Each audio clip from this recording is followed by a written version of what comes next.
या व्हिडिओमध्ये आपण बघणार आहोत 64 योगिनींची कथा। कोण आहेत 64 योगिनी, काय आहे त्यांची कथा, आणि आपण जाणून घेणार आहोत एका रहस्यमय मंदिराबद्दल। तर हा व्हिडिओ शेवटपर्यंत आपण नक्की पहा।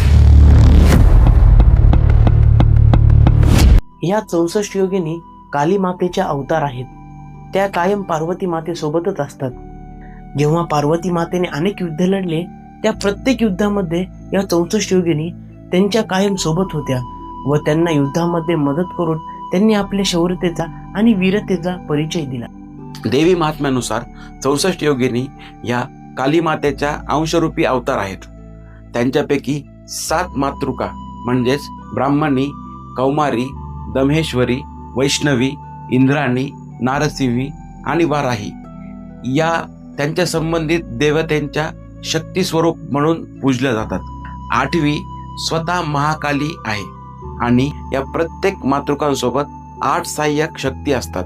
अशा मिळून या 64 योगिनी बनतात। या 8 मातृका शुंभ निशुंभ, रक्तबीज यांच्यासारख्या राक्षसाच्या युद्धात दुर्गा मातेच्या बाजूने लढल्या।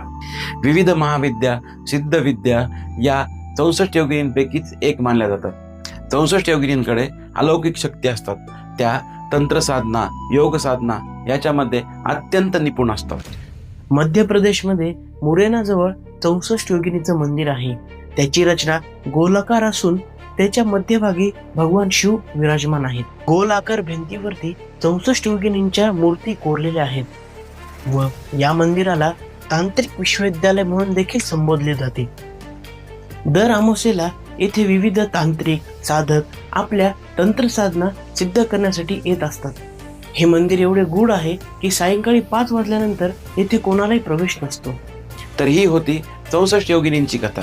जर तुम्हाला हा व्हिडिओ आवडला असेल तर कमेंट बॉक्समध्ये 64 योगिनी लिहून आम्हाला नक्की कळवा आणि आमच्या व्हिडिओला लाईक, शेअर आणि सबस्क्राईब करायला अजिबात विसरू नका। धन्यवाद।